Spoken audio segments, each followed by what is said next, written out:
thank you very much for having myself and Nance and Jerry to do a presentation this morning. We thought we'd do a little spin-off on the Chamber's new policy theme. So today you're going to hear about growing Hamilton's economy through smart, lifelong behaviors.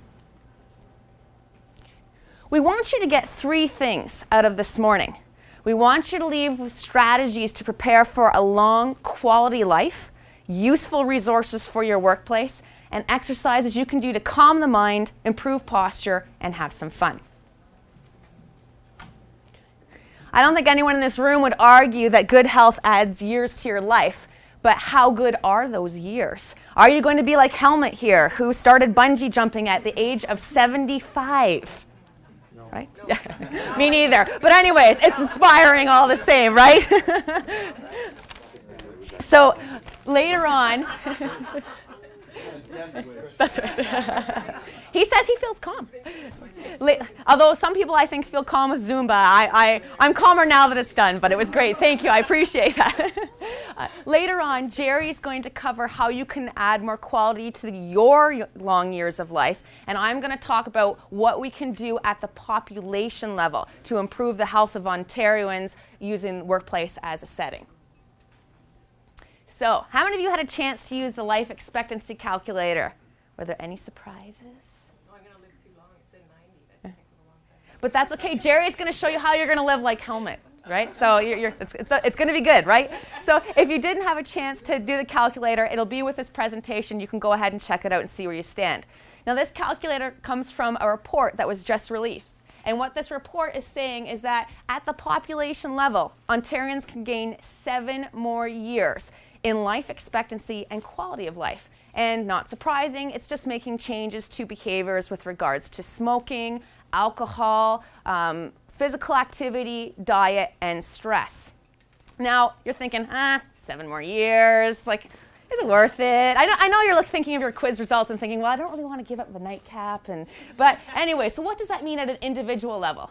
Well, the line of thinking is that people with the unhealthiest behaviors and those 5 risk factors, they have a shorter lifespan, and it can be up to 20 years. So when it comes down to an individual, that can be quite significant. So keep this slide in mind as I cover the next few. So healthy eating. Ontario can gain 2 years. And what you're laughing at, these are posters from the City of Hamilton's healthy food and beverage policy. This was part of a campaign that was launched in Public Health Services when that policy first started. And they went with the suck it up, healthy beverage choices aren't tough, or bite me, healthy food choices aren't tough. So we got some mixed reactions regarding this, but regardless, we got people's attention. And in your package today, on the left, you'll find a copy of our healthy food and beverage policy. If that's something a bit too, if you don't want to go that route, if a formal policy like that doesn't work for you, I've also given you a list of sample menus. It's nothing fancy, but if you're going to be ordering food anyways for your staff or for business functions, consider these as some guidelines to use as a reference. Okay. I've also included Canada's Food Guide. And if there is something that, if you want to access a registered dietitian for more specialized counseling, I'm sorry, the table at the back, I ran out of these, and I'll try and get some more. But for the rest of you, there is how to choose a registered dietitian, and it's through the Dietitians of Canada, and that's for more specialized, or if there's times where you want to hire a dietitian for your workplace.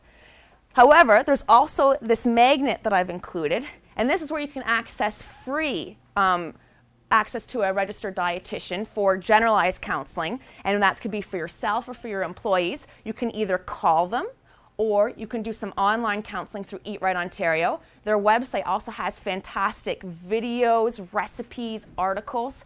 And at the bottom of my slide here, it's not showing up here, but when you get the presentation notes, I've got a link to their healthy eating videos. So you can check those out. Maybe it's something for you personally, or maybe it's something that you want to link to on your company intranet, or maybe during part of a health and safety meeting, just show one of these quick videos. Just some ideas for your workplace. Quitting smoking. Ontario can gain 2.5 years. There's some great creative materials coming out when it comes to quitting smoking. I love this poster here. The only time I was proud to be a quitter was when I quit smoking. If you receive Benefits Canada magazine, you'll see there's a profile on the We Can Quit program that's come out of Windsor, Essex. I was hoping by now I'd find out whether or not we received the funding from the ministry to help 3 manufacturing companies and 1 construction company basically adopt this program in Hamilton workplaces. We haven't heard yet, but the ministry has said at some level they're going to help us. So that's fantastic, because once we get started with those 4 companies, what we develop is going to be available to all workplaces in Hamilton. And there's another campaign that's talking about using the break as removing the trigger, because for a lot of smokers the break is a trigger to, okay, this is my time to smoke. And there's some great creative materials coming out regarding that too. So stay tuned. There's going to be more resources coming for your workplace on that. I've also put a video link. There's a little bit of a reality show on YouTube, and you can kind of follow smokers who are going through the real-life stages of quitting smoking. So some of them are successful, some of them aren't this time around. So that's something for you to take a look at or forward to your employees. I've also included a copy of our smoke-free policy so that you can use as a reference. And if you want any more of the stickers for your workplace, just let me know. These are great, especially if you have company vehicles that you want to have these posted in. And finally, I've also given you an order form for the Smokers Helpline. This is a fantastic resource that's available.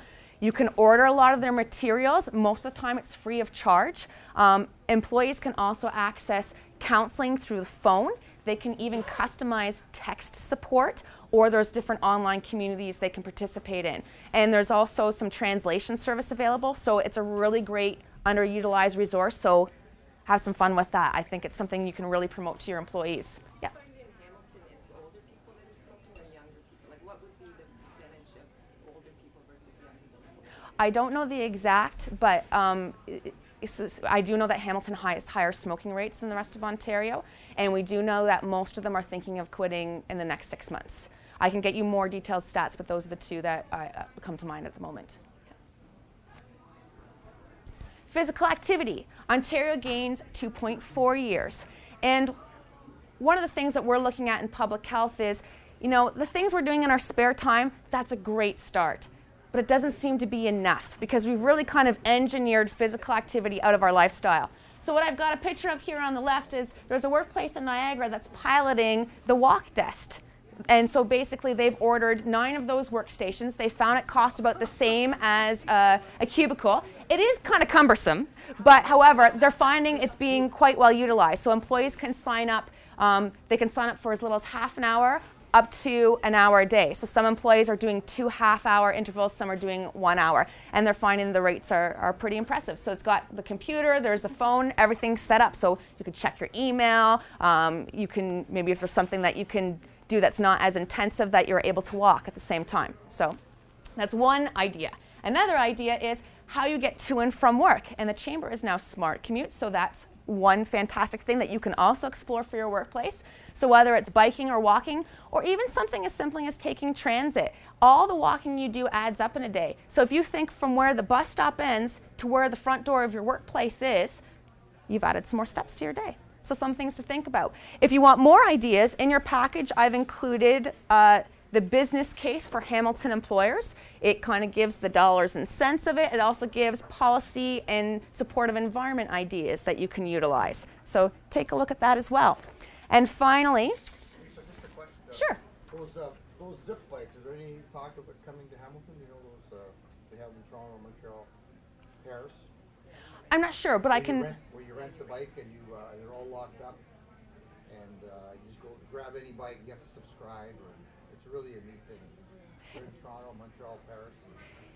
You know, Daryl Bender in Public Works would probably be the person to speak to regarding that, but certainly I can ask. I know there's different things they're looking at in terms of active transportation, so I can certainly ask and get back to you on that one. Also in the package is, I've given a sample of Meeting Well and Peel. It's just some ideas for how you can integrate you know, active movement during your meetings as well. So just some tools for your workplace. And finally, there's again, at the bottom, you can't see it here, but when you get the presentation, there is a great video. I think it's about 9 minutes, but it's just talking about the best thing you can do for your health, and it's talking about moving for 30 minutes a day. And of course, we know good health doesn't just add years to our life, it also can save us money. The most recent cost-benefit ratio of workplace health promotion finds that for every dollar you invest into it, you can get $3 to $6 back, which is great. And at the community level, if you're putting in an investment in community-based initiatives, that can be about $5 for every dollar invested.